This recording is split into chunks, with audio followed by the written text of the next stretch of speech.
Topic po natin, low potassium. Okay? Maraming kababayan natin, hindi nila alam bumababa ang potassium nila. Alam na alam ko to, maraming pasyente na admit, napaparalyze, pati ito si Doc Lisa, low potassium. Hindi ko alam bakit sa Pilipinas, maraming Pilipino, hindi nila alam low potassium. Ito para sa akin, isa sa pinaka-importante na i-check sa dugo o baka ito nga pinaka-importante. Nung nagte-training ako bilang internist at cardiologist, yan na lagi tinatanong namin. Bawat pasyente dapat i-check ang potassium. Kasi oras na pumasok yung pasyente sa ospital, hindi mo na-check yung potassium. Hindi mo alam low potassium. Kinabukasan, nako, biglang nawala na yung pasyente. Kasi ang low potassium, heart attack ang pinupuntahan nito. Delikado.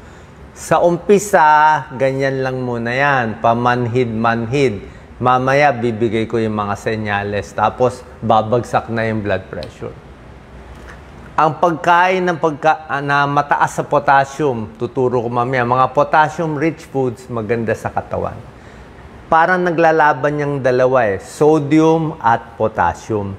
Pag mataas ka sa sodium, puro alat kinakain mo, mas mababa ang potassium mo. Pag puro potassium kakainin mo, yan mas maganda yan, mas normal ang potassium mo, mas mababawasan yung alat sa katawan.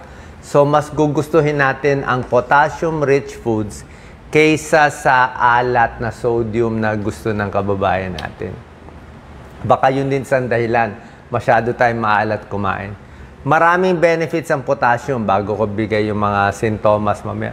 So, sa blood pressure, may tulong. Okay? Para regular ang tibok ng puso. Pag regular, para hindi ma-stroke. Para sa muscle, kailangan, ang puso kasi muscle siya. Muscle ang puso, di ba? Nagpa-pump. Kaya nga, pag mababa potassium, puro muscle ang problema. Muscle sa katawan, muscle sa paa, muscle sa tiyan, muscle sa puso. So, for the muscle, potassium kailangan mo. Kailangan din ng kidneys para maging normal, anti-stress, itong mga potassium-rich foods. May pag-aaral pag kompleto ang potassium mo, okay? At yung mahilig ka kumain ng mga prutas at gulay na mataas sa potassium, 13% mas hindi ka ma-heart attack at hindi ka ma-stroke. European Heart Journal, magandang journal yan. So may tulong talaga siya sa puso. Hindi talaga babagsak yung blood pressure. Hindi ko sinasabi na 180, 100, kumain ka lang ng potassium-rich foods, bababa na. Hindi po ganon. Ang point is, at least mas mababa siya konti at hindi nakakasama. Kasi ang nakaka-high blood talaga yung alat, yung sodium. So, pag marami kang potassium foods, bababa yung sodium. Ito po ang explanation. Tingnan niyo po to. Ito, medyo malalim na yung topic Sodium-potassium pump May ganyang pump sa cellula natin.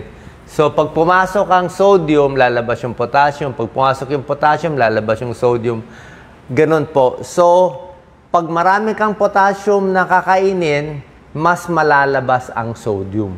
Yung asin, kaya mas bababa blood pressure. At pag marami kang potassium, ito, pumasok yung potassium, mas bumubuka yung ugat natin. So, pag mas bumubuka yung walls ng blood vessel natin, mas bumababa yung blood pressure. Ito ang mga senyales. Yan, muscle, mahina, pagod. Muscle, masakit, cramps. At muscle ng puso, nagloloko, irregular heartbeat. Okay? Yung iba, depende sa level ng potassium. Papakita ko yung level mamaya. Kailangan po magpa-check po kayo. Kaya kung ganito pakiramdam nyo, wala naman masama. Pa-check lang ng potassium sa dugo, pakuha ka lang. So, una, pagod, muscle weakness, muscle spasm, usually yung paa nagka-cramps. Pag nag-irregular heartbeat na, delikado na yon. Mababa na yon. Bloating, pati muscle sa tiyan, ayaw gumana, constipated. Minsan yung bituka, hindi gumagana. Hindi dudumi, hindi gagalaw, maimbakan dumi. Paano yung muscle tumigil na?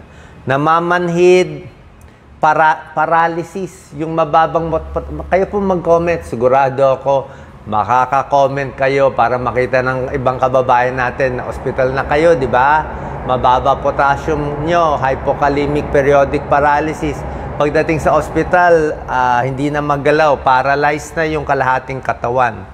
Okay? Mapaparalyze talaga mababa. Hindi na makahinga. Pati baga, yung muscle, hindi na makahinga. Mood swings, not so much. Ayan o. Ito ang normal potassium, 3.5 to 5. Yan ang gusto mo. Masama, very low, masama din very high. Mamaya, ibibigay ko rin sa inyo kung sino bawal ng high potassium foods. Konti lang naman yun. Diba? Pero low and high masama. Pero yung low, 3.5, actually, bilang cardiologist, ang gusto naming potassium mo, 4.0. Pinakamaganda 4 to 4.5. Yan, ito medyo malalim to pang cardiologist lang to 4 to 4.5, kalmado yung puso. Pag 3.5, siguro may konting abnormal na tibok na.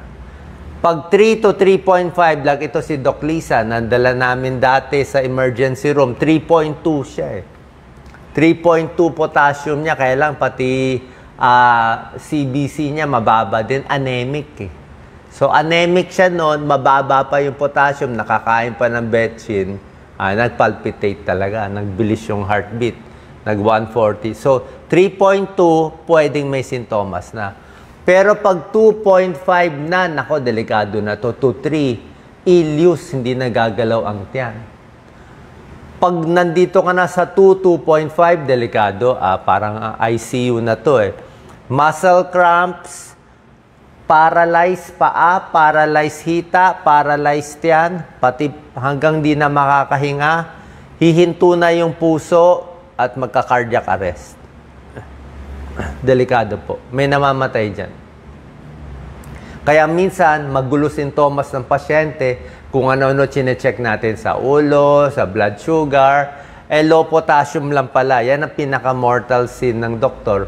Pag hindi nabantayan na, ay low potassium. Kasi ito kaya gamutin Nilalagyan ng potassium sa swero, sa dextrose. So, pag naagapan, hero ang doktor. Napataas, buhay ang pasyente. Pero pag hindi na-check yung potassium, nakaligtaan, di naisip, delikado. Pwede mag-cardiac arrest. Ganun ka-exciting at minsan mahirap maging doktor. Ano na yung serious signs na delikado na? Delikado na pag napaparalyze na. Pag umakyat na, delikado na yan. Pag hindi na nakakahinga, delikado na. Irregular heartbeat, delikado na Wheelchair na. Pataas ng pataas yan, gagapang ka na Weakness, umpisa pa lang. Constipated, nag-uumpisa pa lang. Fatigue, nag-uumpisa pa lang. So, ito yung mga 7 serious signs of hypokalemia. Ngayon, tatanungin nyo, bakit ang mga kababayan nating Pilipino, ang dami nag-hypokalemia? Okay? Number 1, tingin ko, mainit yung panahon. Wala namang aircon lagi. So, pawis ng pawis. Okay? Isang dahilan yan. Second, sobra alat kumain. Sobra hilig tayo sa sodium, sa alat, sa adobo na may sauce na maalat. Hindi tayo kumakain ng prutas at gulay. Kaya mahina tayo sa gulay, mahina tayo sa prutas, 'di ba? Mahal kasi kaya kulang tayo sa potassium foods, okay? Yung iba na LBM, kumain ng sira, nagtae, malolo potassium ka doon. Basta lumabas yung puro dumi, puro pawis, nagsukam masyado, nakaka-low potassium. Gamot sa hika, salbutamol nakakababa ng potassium. Kaya yung lagi nag-nebulize, yung sobrang nebulize, bumababa ang potassium. Wala naman choice kung may hika, may COPD, kailangan mag-nebulize. Pero tandaan mo, basta nagne-nebulize, bumababa ang potassium. Vomiting, trauma, nagtatae, yan. May sakit na, di ba, sobrang init rin dito, kaya mababa potassium. May sakit na, mas matindi pa, hypokalemic periodic paralysis. Dapat rare to 1 in 100,000, pero sa Pilipinas marami nito Ito, bigla-bigla na lang babagsak yung potassium. Ewan ko kung yung kay Doc Lisa ganito. Hindi naman siguro, pero kay Doc Lisa talagang prone siya bumaba. Kaya nga si Doc Lisa naka-maintain niya ng potassium tablet. Araw-araw na siya 1 tablet. Hindi siya pwede walang potassium. Pag walang potassium, babagsak, magloloko yung tibok ng puso. So, pwede sa pagkain, pwede sa tableta. Explain ko mamaya kung anong babagay sa inyo. Pwede rin sa supplement. Wala tayong na-endorse, pero maraming nabibili rin ng potassium na supplement. So, pag ganito, hypokalemic, biglang bababa. Okay, nagloloko. So, napapa-hospital sila. Ang dami nagko-comment Ito yung normal potassium, 3.5 to 5.0. Chine-check din yung sodium, pero not so important. Chloride, bicarbonate, magnesium. Oo, ito nga, tumaas baba, calcium tumaas baba. Mas delikado din, pero hindi ganun kadelikado. Mas delikado to. Ito pa rin ang pinakadelikado. Sa ECG, mahuhuli namin, yan mga cardiologists, huli namin potassium level mo. Pag bumagsak ito, alam na namin hypokalemia. Pag mas mataas tong U-wave, alam namin yan. Yan ang hilig ko. ECG. Okay? So, good for the muscle. Yan. Ano benefits ng potassium? Sinabi ko na sa inyo, ba? Iwas stroke. Para sa puso, bawas cramps. Diba? Pag maganda tibok ng puso, okay. Kaya mahilig tayo sa prutas at gulay at takot tayo magtai. Pag magtai ka ng tuloy-tuloy, takot ka. Ayan, no? Biglang nag-digestive trouble ka, delikado. O, may sakit na yung kidneys, labas ng potassium, ayaw mo rin yan, abnormal heart rate. Potassium-rich food, siyempre, favorite natin, saging. Avocado din, pero mahirap kumain ng avocado araw-araw Saging more. Patatas, high potassium, kaya lang medyo nakakataba. Diba? Pag french fries. Patatas lang, baked potato. Gulay, mataas sa potassium. Juice, mataas din. Karne, mataas din, hindi ka naman makakadami. Pero mainly saging. Okay? Potassium-rich foods, ayan, avocado, papaya, mga prutas, sari-saring gulay, spinach, kangkong, eggplant, isda. Okay? Matataas din yan. Pinakamataas, avocado pa rin, meron sa atin Ito, kiwi, mataas-taas na. Banana, 422 Mataas siya talaga Okay? Yung mga karne, mataas din sa potassium. Basta foods. Pero kahit, ito po ang problema lang natin. Ito kaya. Explain ko lang sa inyo. Ayon kay Dr. Montemayor, yung favorite nating nephrologist, kidney specialist, sabi niya, kidney specialist siya So, sa kanya napupunta ang low potassium kasi minsan yung kidneys, may sakit na lumalabas yung potassium sa kidneys. So, may gamutan siya doon. Sabi niya, sa experience niya, kahit anong pagkain ipakain niya, kahit isaging pa niya ng marami araw-araw at anong pang ipakain niya, basta bumaba yung potassium na may sira ang kidneys o talagang may hypokalemic periodic paralysis, ayaw daw talaga tumaas. Tataas daw konti lang. Hindi pa rin niya ma-normalize yung potassium. Kailangan daw niya talaga bigyan ng tableta. Oo. Maraming brands, wala po tayong na-advertise kasi wala naman tayong choice Dati, ano ba mga brands? Paiba. Ngayon, ang maganda, Kalium. Dati, K-Lite. Pero hindi nyo ito mabibili. Doktor magre-reseta.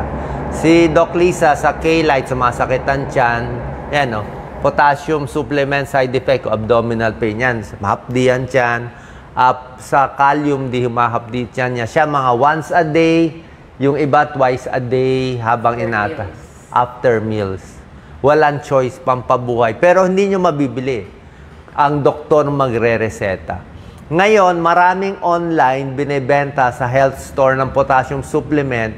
Pwede rin yun. Kaya lang, alam ko, lower dose yun Ang dosis nila na pwede ibili over the counter, mababa lang. Pero yung mga kalium na mas malalakas, pupunta kayo sa doktor nyo. Pero may tulong na rin yung mga supplement konti. So, paano malalaman? I-check nyo lang yung potassium nyo. Tapos, pag uminom na kayo ng tableta, after 2 weeks, after 1 month, i-check nyo ulit. Diba? Kasi na-hospital na Diba? Low potassium. Pag uwi, minomonitor nyo. Okay? So, yun lang ang sabi ng kaibigan nating nephrologist, Dr. Montemayor. Yung tableta, mas malakas magpataas. Siyempre, pag sa ospital, may swero nilalagay. Pero, dahan-dahan din.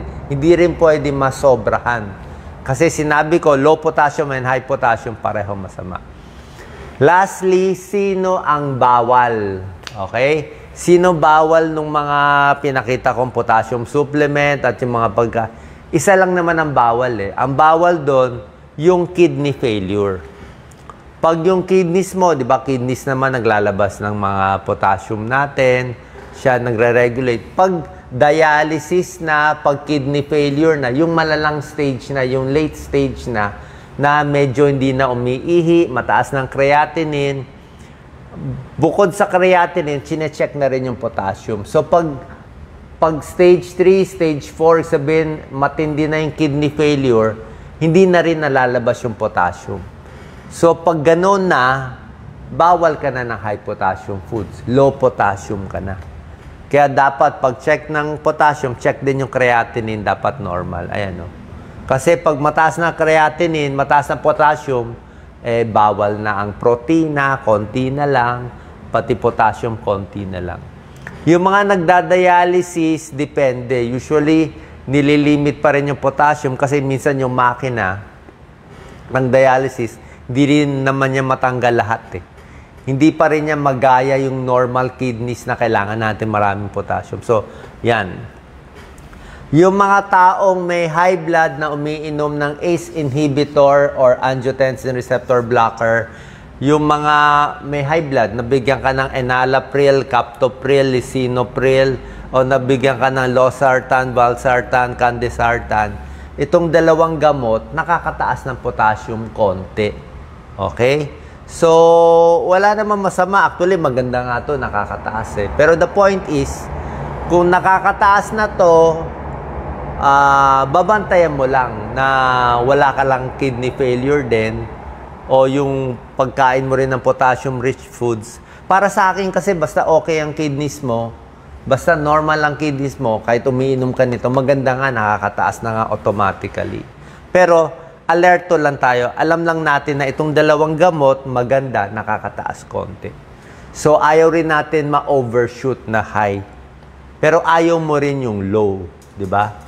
Mas ayaw ko nga yung low. Kaya dapat sakto tayo. Tulad na sinabi ko, ang gusto kong numero ay 4 to 4.5. Saan ba yung numero ko? Andito yung numero ko eh. Yan. Yan ang gusto kong numero. 4 to 4.5. Ayokong mas mababa sa 3.5 at ayoko rin mataas sa 5.0. Okay?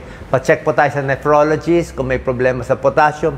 Blood test lang. Creatinine, potassium, CBC. Pa-check nyo muna pag may abnormality. Punta po tayo sa ating nephrologist. God bless po.